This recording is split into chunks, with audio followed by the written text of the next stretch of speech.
Carles Puigdemont a dit que le Parlement de Catalogne n'avait pas formellement voté l'indépendance, mais le Premier ministre espagnol considère que la réponse est ambiguë. Elle l'est? Elle est plus qu'ambiguë, parce qu'il faut bien comprendre que la réponse qu'on attendait de Carles Puigdemont jeudi, c'était d'accepter de revenir à l'ordre constitutionnel. Or, hier, Carles Puigdemont a répondu à la question qu'on lui avait posée pour lundi. Et lundi dernier, on lui avait demandé « Est-ce que vous avez proclamé l'indépendance ?» Et là, il avait écrit à Mariano Rajoy en disant « Il y a eu un vote le 1er octobre et le peuple catalan a donné mandat pour l'indépendance. » Donc il répond en différé à chaque fois. Il répond en différé.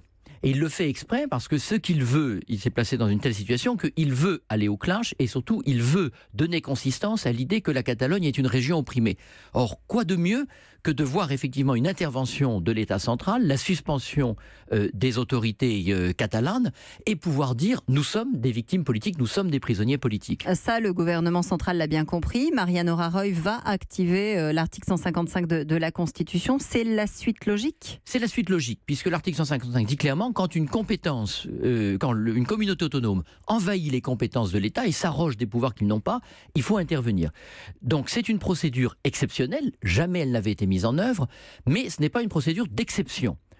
On a un instrument juridique, la Constitution, rédigée en 1978. Ce n'est pas un texte qu'on vient de fabriquer.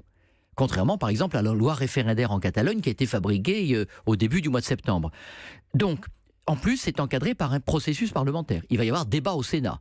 Et tout ça se fait dans le cadre d'un contrôle parlementaire.